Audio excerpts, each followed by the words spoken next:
అన్యమైన కోరికల కోసం గనక వాడితే అది అనాచారం, అది అస్పృశ్యత. ఏ రకమైన కోరికలు లేకుండా నారాయణ మంత్రాన్ని ఎవరైతే సంప్రదాయ సిద్ధంగా మన రవికుమారాచార్య స్వామి వారిలాగా నైష్ఠికంగా ఉంటారో వాళ్ళు ఆచారవంతులు. మంత్రాన్ని సాధన చేసి అనవసరమైన ప్రయోజనాలకు వాడుకునేవాడు వాడు అస్పృశ్యుడు. అస్పృశ్యులు, అనాచారవంతులు ఒక కేటగిరీ. మడి కలిగిన వారు, ఆచారం కలిగిన వారు, సంప్రదాయం కలిగిన వారంతా ఒక. ఇప్పుడు మన సంప్రదాయం ఏమిటి? నారాయణ మంత్రాన్ని అన్యమైన ప్రయోజనాలకు వాడకూడదు. మరి దేనికి వాడాలి? నారాయణ మంత్రము మనం వినియోగించుకోవాల్సింది కేవలం గుణానుభవానికి మాత్రమే. కానీ ఈవేళ ఆ నారాయణ మంత్ర ప్రయోగంతో ప్రపంచానికి శాంతి కలగాలి అని మమ్మల్ని మేము సర్దుబాటు చేసుకొని పరమ పవిత్రమైన మంత్రాన్ని క్షుద్రమైన ప్రయోజనానికి వాడటం స్వరూప విరుద్ధమని మాకు తెలుసు.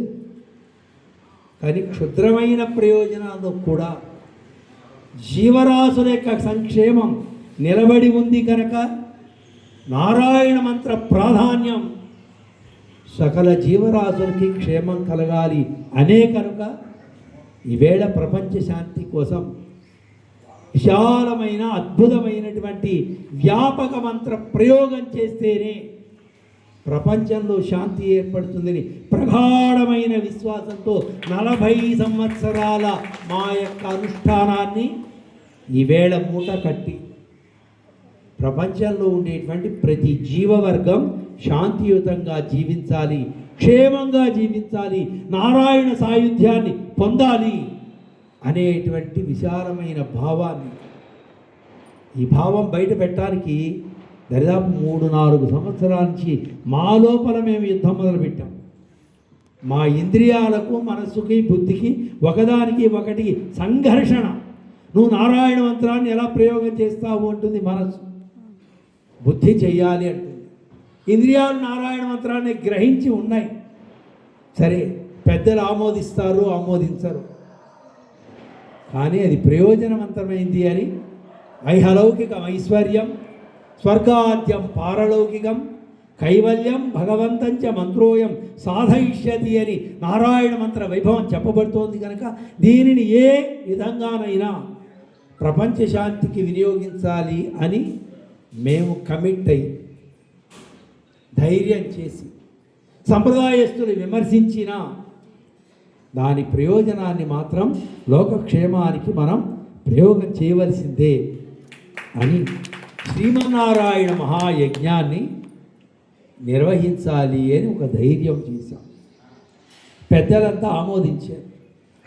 నారాయణ మంత్ర ప్రయోజనం అది లౌకికమైన ప్రయోజనం పొందినా కొంతకాలానికి ప్రయోజనం ఈ మంత్రం ద్వారా వచ్చింది అంటే ఖచ్చితంగా అది ఆత్మ ప్రయోజనం దాకా పరిఢమిల్లుతుంది అనేటువంటి ఒక విశ్వాసాన్ని పెద్దలంతా కూడా దీన్ని సమర్థించారు.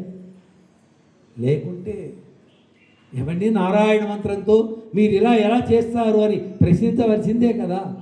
అయితే శ్రీ పాంచరాత్రాగమ శాస్త్రం ఆగమాలు కూడా నారాయణ మంత్ర ప్రయోగం ఏ ప్రయోజనాన్నైనా ఇస్తుంది అని చెప్పారు.